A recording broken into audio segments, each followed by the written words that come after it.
Welcome to today's talk. It's Saturday the 10th of June, and I want to give some more information today that's been revealed recently about this Counter Disinformation Unit. Here's the website here, and we'll be looking a little more about this in a minute. Now, I want to do this for two reasons. The first reason is I think it's got pretty powerful applicability to health, which is what we cover on this channel. And the other one is I'm absolutely furious at my own government, at what it's done, and the way it's manipulated, I feel manipulated, and the way that's influenced you, which makes me feel pretty bad and pretty uncomfortable. Let's look at the details, then you'll see what I'm talking about. Now, this is the Daily Telegraph actually seems to be doing some investigative journalism here, which is absolutely brilliant. Not seeing this on other media outlets as much. Certainly not the BBC, but some other newspapers are covering it. Counter Disinformation Unit has had hourly contact with tech firms, so there's been collusion here. There's no other word to describe it. The British government has been colluding with big tech to influence what you and I were allowed to know throughout the pandemic. And is this still going on? Yeah, there still is influences of this now. It's just an appalling situation. I do hope that in the country you live in, the situation is not as bad as the Orwellian situation we have in Britain, in the United Kingdom now. But it really is, it's just not good at all for British democracy and freedom of thought and all that sort of thing. British civil servants have been in charge of this. It's a secretive government unit, flagging critics of lockdown and other aspects of pandemic policy. That's the link. Check it out. It's currently run by the Department for Science, Innovation and Technology. But this is it here. It's the Counter Disinformation Unit. Now, this website here that I've just shown you was published on the 16th of March 2023. And as far as I remember, we knew there was a pandemic in January 2020. So this has been operating all this time completely, as far as I can see, without any acknowledgement of its existence. Because that is when this website was put up, not until then. And it looks like the government only put this up when this was being revealed by other investigative sources, and they had no choice in the matter, but that would be being cynical, of course. Right, it's a secret government unit. It's a cell within government. Now, a cell is basically the way terrorists act, isn't it? You'll probably know more about this than me, but you know what's going on inside your cell, but you don't know what's going on next door. You don't know what's going on across the street. You don't know what's going on in the next city. It's compartmentalised for security reasons. And this is the British government. Accused of seeking to suppress free speech, hourly contact with social media firms. The civil servant in charge was was called Sarah Connolly. She was in charge in the pandemic and is still in charge now. Previous job was in anti-terrorist policies for the Home Office. So, checking on terrorists like John Campbell and Norman Fenton and David Davis, people that really need to be monitored, dangerous people like us, it would appear. But that's unfair. She's in a different job now, so we can't really say that. One of the Counter Disinformation Unit's main function was passing information over to big tech. Facebook and Twitter are mentioned as examples. To encourage, and this is direct quote from Sarah Connolly, encourage the swift takedown of posts. Now, it appears that the Telegraph and other media outlets have got hold of talks that Miss Connolly did to MPs. Quite when those talks were is less unclear. It looks like it was probably in the early part of 2021 when the vaccine rollout was just beginning. It looks like that, but I can't say that definitively. But it's when she was talking to MPs anyway. CDC with social media to curtail discussion. So we don't want any discussion of controversial lockdown policies. Almost all social media platforms were involved. Discussions were, according to Mrs. Connolly, daily. So I don't know if it's Ms. or anyway, Ms. Connolly. Daily, sometimes hourly. If someone from the cell, This is the Counter Disinformation Unit, this cell of the British government, says we're worried about this. That goes immediately to the top of the pile. Whoever it is, whatever company, so that's whatever social media company, big functions like talking to some social media platforms and passing information over. So basically they were doing this regardless of the social media company concerned. Gets the information back to them and encourages that swift takedown. So it looks like there's this feedback of information, social media to government, government to social media.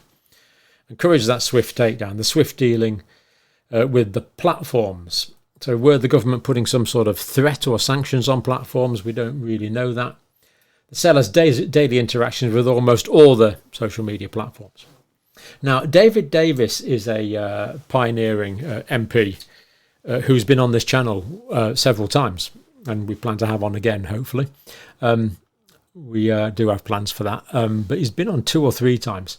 And anyway, he said a few things. Early on during the pandemic, part of the COVID pandemic, I began to worry that they weren't really making decisions based on science, and David Davis is a science graduate. Oh, how we need more doctors, nurses, pharmacists and science graduates in Parliament.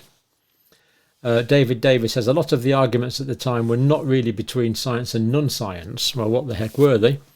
They were between authority and non-authority. Whitehall is about control of information. Information is power. They know that, so they tend to hoard it for themselves. These are the people we are paying to look after our interests. I do not approve. David Davis himself was monitored, and his comments were logged by the Counter Disinformation Unit. Now David Davis is calling it to be shut down. I should flipping well think so too.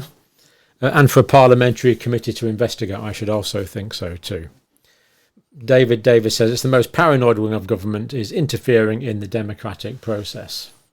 We agree. Thank goodness for the British parliamentary system that allows MPs to speak, and also thankfully 1 or 2 MPs, maybe 3 or 4, maybe 5 or 6, probably no more than that, have got the guts to stand up and speak. What are all the rest doing? Why are we paying them? David Davis says there could be a limit to what they could do 25 years ago. The trouble today is we don't know what the algorithms do. We don't know what the algorithms do. And the other serious question I have about this is how much has been artificial intelligence been involved? We know it's been involved.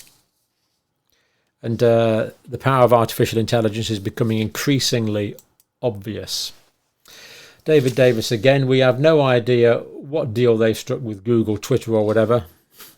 This is the government, sensitive for disinformation unit. What deal have they struck? This should be put into the public domain immediately, of course, because it's the government of the people, for the people, by the people, or is it?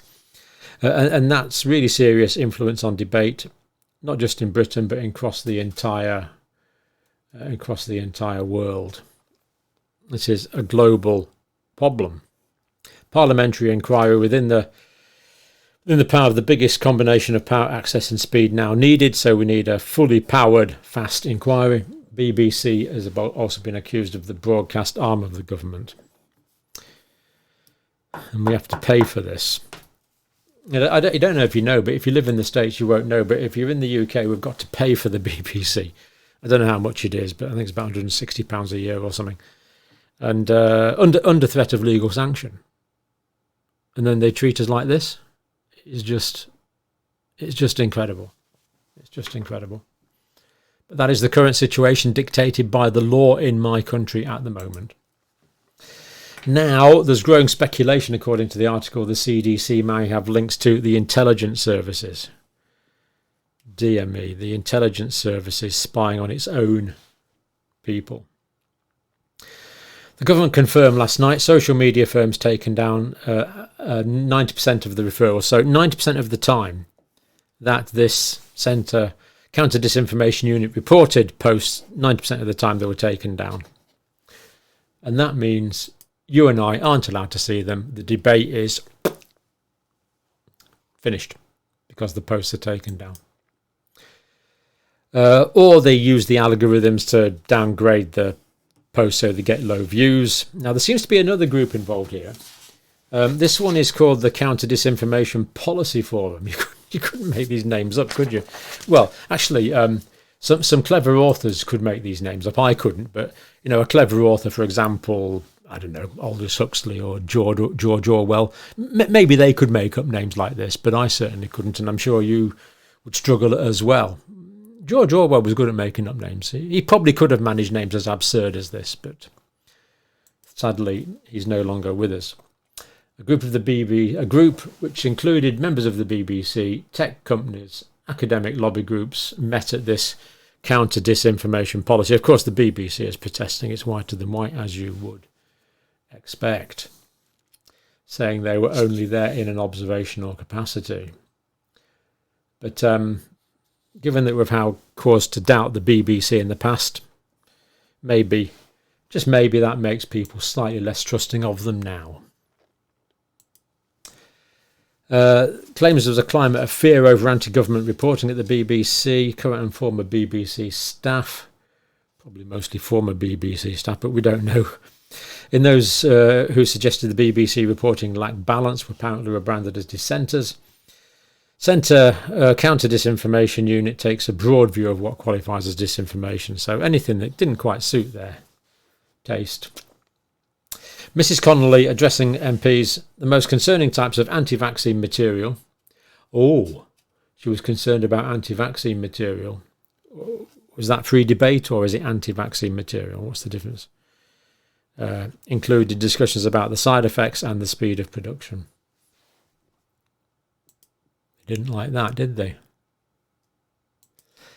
The article says that Mrs. Connolly took control like a puppeteer. Or it's been suggested she took control like a puppeteer. Now, how can a civil servant take control? Well, the article says there's a revolving door culture of secretaries. They tend not to last for long. As soon as some political hiccup, they're off to another department. Rapid succession of ministers, completely ridiculous way to run a country. Lack of oversight from the government. Number 10 means from the Prime Minister. Failure of government, basically, I think is the answer to that one. Government source said, as a hard-working civil servant, this is Miss Connolly, she is an impartial advisor, not a puppeteer. So the government's specifically saying she's not a puppeteer. So there you go, she's not a puppeteer. Social media posts from the Counter Disinformation Unit and Rapid Response Unit, for example, flagged up or presumably had posts removed from Dr. Alexander De Figurino, London School of Tropical Medicine, who argued against mass vaccination of children. So we don't want debate on this issue. We just want to ram it through. Any dissent will be cancelled. It's hard to believe I'm making a video like this about my country. It really is. Questions about the centre. What was about the Counter Disinformation? What was its budget? We don't know. How many workers? We don't know. Use of external AI firms. We know that, but who were they and how much were they paid? List of people targeted. We know David Davis was targeted. Who else was targeted?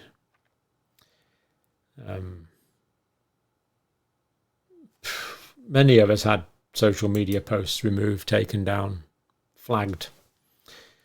Even in those early days when we only had one source of information and we weren't able to analyse things properly, the dissenting experts were flagged to social media by Counter Disinformation Unit. Of course, we've already seen the BBC wasn't interested. So the mainstream media is not interested. Social media is not allowed. That means we're treated like mushrooms. It's absolutely outrageous. Government spokesman. When referrals were made during COVID, 90% of them were ultimately found to be in breach of the terms of service. So the government's just doing social media a favour here. Sorry, I hadn't realised this. They were found to be in breach of the terms of service of the social media anyway. Oh, right. Isn't it good of the government to seek to enforce the terms of conditions of social media companies? That's all they were doing. Who influenced the writing of those community guidelines in the first place? This sort of comment from a government spokesman is utterly patronising. Utterly patronising. And we're paying their wages. Quite outrageous. ultimately found to be in breach of, almost implying they're doing them a favour. Dear me. Just an example, Facebook owner Meta does not allow false claims about the vaccine. So no false claims about the vaccines or vaccination programme, which public health experts have advised could advise us could lead to COVID-19 vaccine rejections. Maybe they're thinking about experts such as Dr. Alexander D. Figurino of the London School of Hygiene and Tropical Medicine. Oh no, they can't be, because they offered a counter narrative. Sorry, getting confused now. This is obviously experts who give the official narrative, as opposed to the experts who don't give the official narrative.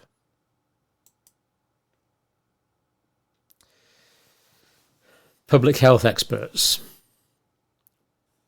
Which public health experts? I've had public health experts and experts on my channel, and yeah, the voices haven't always been universally broadcast. This includes false claims about the safety, efficacy, ingredients, developments, existence, or conspiracy relating to vaccine or vaccination programs. Just an example of the guidelines, terms of service, enforced in this case by Facebook and Meta.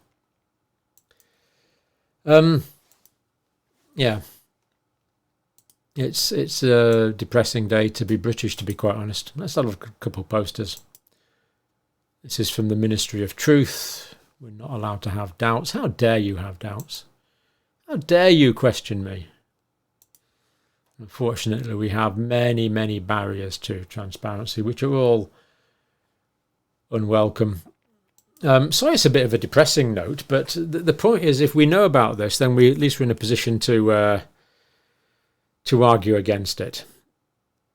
To the degree we are in a position to argue against it, to the degree we're allowed to argue against it, because mainstream media, at least the BBC, is not going to do it, is it? But the Telegraph has done some good job. Some other papers as well. But what we're allowed to say on social media, of course, remains heavily constrained. Sadly. Therefore, I have to now stop talking.